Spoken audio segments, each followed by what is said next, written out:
آخری آیت تھی سورہ حجر کی. اب سورہ حجر کا خلاصہ سن لیں چند منٹوں میں انشاءاللہ. سورہ حجر جو ہم نے سنی ہے اس میں ایک خاص مضمون ہے، ایک خاص مضمون اس صورت کے اندر چلا ہے، ایک خاص مضمون بیان ہوا ہے، اور وہ مضمون کا ہے حفاظت کا ہے. کا ہے حفاظت کا ہے. دیکھیے قرآن کی جو مشہور آیت ہے جس میں اللہ تعالیٰ نے قرآن کی حفاظت کا وعدہ کیا ہے، قرآن کی حفاظت کا وعدہ کیا ہے جس آیت میں اللہ تعالیٰ نے، وہ اسی صورت میں ہے، ہم پڑھ چکے ہیں. انا نحن نزلنا الذکر وانا لہ لحافظون. ہم نے ہی قرآن کو اتارا ہے اور ہم ہی اس کی حفاظت کرنے والے ہیں. تو قرآن کی حفاظت کا اللہ تعالیٰ نے اس صورت میں وعدہ کیا ہے. تو اب دیکھیں بہت ساری چیزیں اللہ تعالیٰ نے اس صورت میں ایسی بیان کی ہے جن کی حفاظت اللہ تعالیٰ کرتے ہیں. سبحان اللہ. صرف قرآن نہیں، بہت ساری چیزیں اور بھی اللہ تعالیٰ نے ایسی بیان کی ہے جس کی اللہ تعالیٰ حفاظت کرتے ہیں. سب سے پہلے قرآن کی حفاظت کی بات ہوئی ہے، اس کے بعد آسمان کی حفاظت کی بات ہوئی ہے.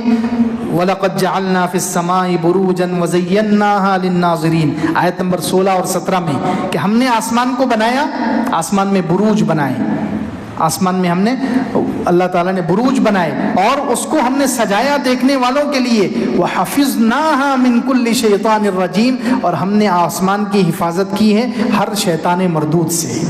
تو قرآن کی حفاظت، آسمان کی حفاظت. پھر اگلے صفحے پر ہے کہ اللہ تعالیٰ نے ہمارے رزق کی حفاظت کی ہے. سبحان اللہ. ہمارے رزق کی حفاظت کا بھی وعدہ ہے. وَإِن مِّن شَيْءٍ إِلَّا عِندَنَا خَزَائِنُ. ہر چیز کے خزانے ہمارے پاس ہیں. وَمَا نُنَزِّلُهُ إِلَّا بِقَدَرٍ مَّعْلُومٍ. نہیں ہم اس میں سے اتارتے ہیں مگر متعین مقدار.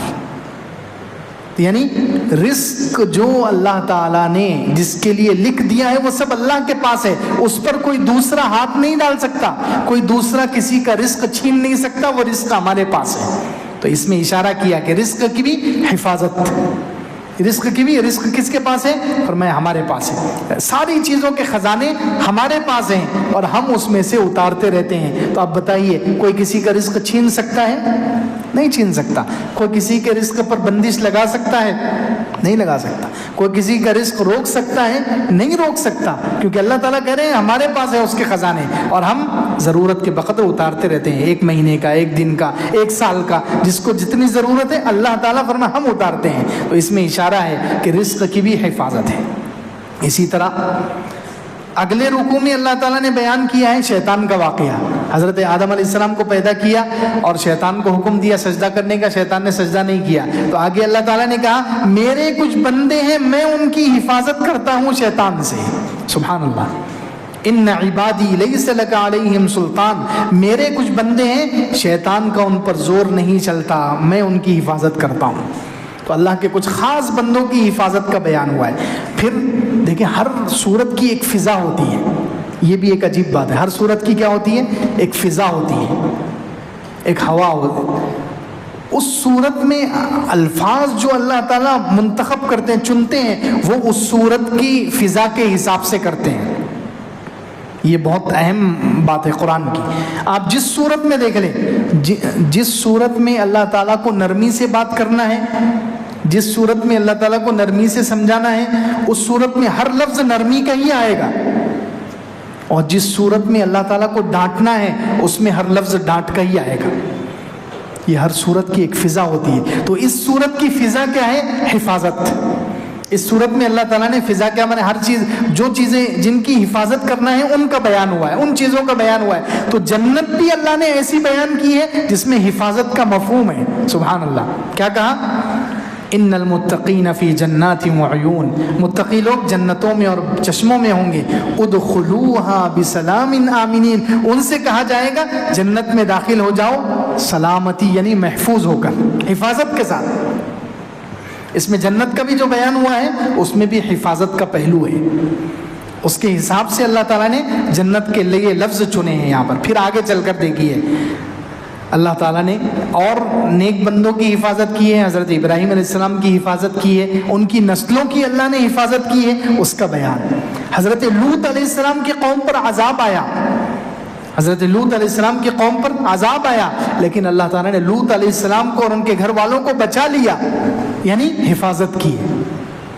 تذکرہ ہوا کہ نہیں ہوا کہ ہم نے سب کو ہلاک کیا الا آل لوط، مگر لوط علیہ السلام کے گھر والے، انا لمنجوہم اجمعین، ہم نے ان سب کو نجات دی ہے، یعنی ان کی حفاظت کی ہے۔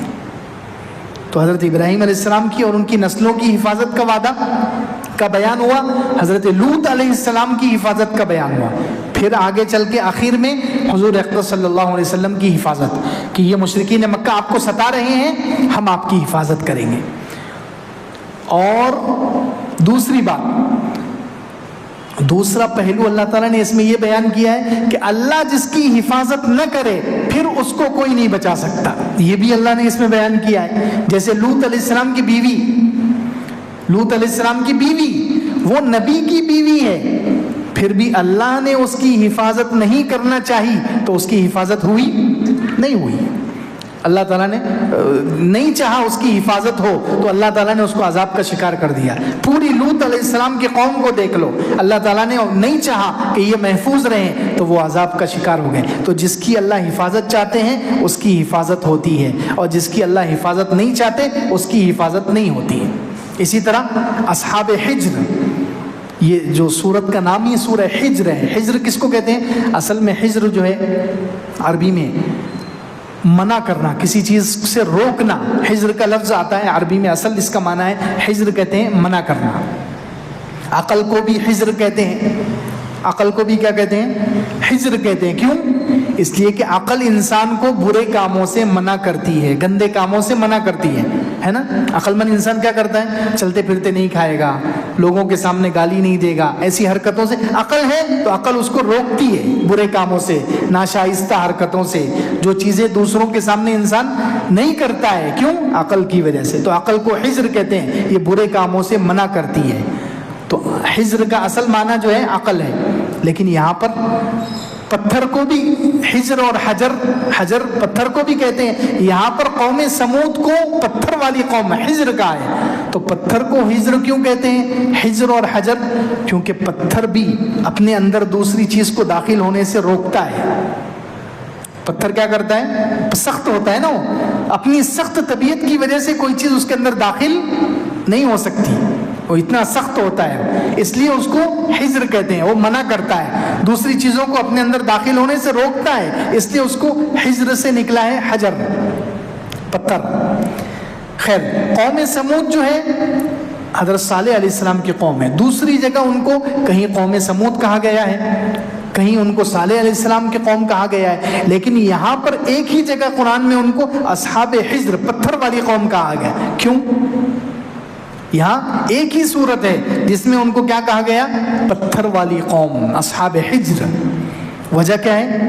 اللہ تعالیٰ یہ بتانا چاہتے ہیں، اس صورت کا پورا جو پیغام ہے وہ یاد کیجئے کہ جس کی میں حفاظت کرتا ہوں وہ محفوظ رہے گی، اور جس کی میں حفاظت نہ کروں وہ کتنا بھی طاقتور ہو وہ محفوظ نہیں رہے گا۔ تو یہ اصحاب حجر، قوم سمود جو ہے، صالح علیہ السلام کی قوم، انہوں نے پتھروں کو تراش تراش کر گھر بنائے، جیسے میں نے پہلے 2-3 ہفتے پہلے کہا تھا کہ انہوں نے پہاڑوں میں گھر بنائے تھے، پتھروں کو تراش تراش کر گھر بنائے تھے۔ ان کی نیت کیا تھی؟ کہ زلزلہ آئے تو ہمارے گھر محفوظ رہے، اللہ کا عذاب بھی اگر آ جائے نعوذ باللہ تو ہمارے گھر کے اندر وہ عذاب داخل نہ ہو سکے۔ تو اللہ تعالیٰ نے اس طرف اشارہ کیا ہے کہ دیکھو، جس کو میں بچانا چاہوں وہی بچ سکتا ہے، اور جس کی میں حفاظت نہ کرنا چاہوں تو یہ دیکھو اصحاب حجر، پتھر والے، انہوں نے پتھروں میں گھر بنا دیے، پہاڑوں کو تراش تراش کر گھر بنا دیے، لیکن اللہ نے چاہا ان کی حفاظت نہ ہو تو پتھروں کے گھر بنانے کے باوجود بھی جب اللہ کا عذاب آیا، فرشتے نے چیخ ماری، سب کے کلیجے پھٹ گئے، سب ہلاک ہو گئے۔ تو جس کی حفاظت اللہ تعالیٰ کرنا چاہتے ہیں اس کی حفاظت ہوتی ہے۔ ہمارے قرآن کی حفاظت، ہمارے رزق کی حفاظت، آسمانوں کی حفاظت، شیطان سے اللہ کے خاص بندوں کی حفاظت، حضور اقدس صلی اللہ علیہ وسلم کی اور انبیاء کی حفاظت۔ اور جس کی اللہ حفاظت نہ کرے وہ دنیا میں بھی برباد ہوگا، آخرت میں بھی برباد ہوگا۔ جیسے لوط علیہ السلام کی بیوی، لوط علیہ السلام کی قوم، صالح علیہ السلام کی قوم، پتھر والی قوم، پتھروں میں گھر بنا کر بھی وہ اپنی حفاظت نہ کر سکے کیونکہ اللہ نے نہیں چاہا کہ ان کی حفاظت ہو۔ اب ہمارے لیے پیغام کیا ہے اس صورت کا؟ یہ صورت جیسے پہلے بیان ہوا ہے، یہ صورت مکی صورت ہے، مکہ مکرمہ میں جب حضور اقدس صلی اللہ علیہ وسلم مشرکین کافروں کے بیچ میں گھرے ہوئے تھے اور کافر حضور اقدس صلی اللہ علیہ وسلم کو اور مسلمانوں کو بالکل ختم کرنے کی، جڑ سے ختم کرنے کی کوششیں کر رہے تھے، اس وقت اللہ تعالیٰ نے یہ صورت اتاری ہے۔ قیامت تک کے مسلمانوں کے لیے اس صورت میں پیغام دیا گیا ہے، کافروں سے ڈرو مت، کسی بھی ملک میں ہو تم، کتنے ہی کافر خطرناک ہو، کیسے ہی وہ تمہارے کٹر دشمن ہو، کسی کے بیچ میں تم رہتے ہو، تمہارا قرآن بھی محفوظ ہے، تمہارا دین بھی محفوظ ہے، تمہارا رزق بھی محفوظ ہے، کافر تمہارا کچھ نہیں بگاڑ سکتے۔ تم کیا کرو؟ فاصدع بما تؤمر، قرآن کے پیغام کو کھل کر بیان کرو، اللہ نے چاہا تو یہ کافر تمہیں کچھ نہیں کر سکیں گے۔ یہ اس سورت کا پیغام ہے کہ ہمیں یہ یقین کرنا چاہیے کہ ہمیں جو قرآن دیا گیا وہ قرآن بھی محفوظ ہے، اس قرآن کی اللہ حفاظت کرتا ہے۔ ہمارا رزق بھی، یہ کافر ہمارا رزق نہیں چھین سکتے، کیونکہ ہمارا رزق کس کے ہاتھ میں ہے؟ اللہ کے ہاتھ میں ہے۔ تو ہمارا رزق بھی محفوظ ہے، ہمارا دین بھی محفوظ ہے، سب کچھ محفوظ ہے۔ بس ہمیں کیا کرنا ہے؟ اب یہاں دیکھیے آخر میں مفسرین کہتے ہیں آخر میں اللہ تعالیٰ نے کچھ احکامات دیے ہیں۔ ہم اگر اپنی حفاظت چاہتے ہیں، ہم اگر چاہتے ہیں کہ اللہ کی حفاظت میں آ جائیں، تو اس کے لیے اللہ تعالیٰ نے کیا پیغام دیا، ہمیں کیا حکم دیا؟ سب سے پہلے قرآن کو لازم پکڑو۔ وَلَقَدْ آتَيْنَاكَ سَبْعًا مِّنَ الْمَثَانِي وَالْقُرْآنِ الْعَظِيمِ، ہم نے آپ کو دہرائے جانے والا قرآن دیا ہے، دہرائی جانے والی سورہ فاتحہ اور پورا قرآن کی کچھ صورتیں، بلکہ پورا قرآن دیا ہے۔ لہٰذا اس قرآن کو مسلمانوں لازم پکڑو۔ ایک تو قرآن کو پکڑو، اپنی حفاظت چاہتے ہو، دوسرے لا تمدن عینیک الی ما متعنا بھی، لالچ سے نکل جاؤ۔ دنیا میں جن کافروں کو خاص طور سے اللہ تعالیٰ نے جو مال و دولت دیا ہے، دنیا کی رنگین چیزیں دی ہے، اس کی طرف للچائی ہوئی نگاہ سے مت دیکھو۔ قرآن کو لازم پکڑو، دنیا کی محبت دل سے نکالو، لالچ دل سے نکالو۔ تیسرا پیغام دیا ہے، قرآن کا پیغام کھل کر بیان کرو، پورا قرآن کا پیغام کھل کر لوگوں کے سامنے بیان کرو۔ فاصدع بما تؤمر واعرض عن المشرکین۔ چوتھا پیغام دیا ہے فسبح بحمد ربک، اپنے رب کی خوب تسبیح بیان کرو، سبحان اللہ وبحمدہ کثرت سے پڑھا کرو۔ پانچواں پیغام دیا ہے وکن من الساجدین، زیادہ سے زیادہ سجدے کرو۔ یہ 5 کام کرو تو پھر اللہ تعالیٰ تمہاری حفاظت کریں گے، تم محفوظ رہو گے، کوئی تمہارا کچھ نہیں بگاڑ سکے گا۔ اللہ تعالیٰ سے دعا ہے اللہ ہمیں عمل کی توفیق عطا فرمائے۔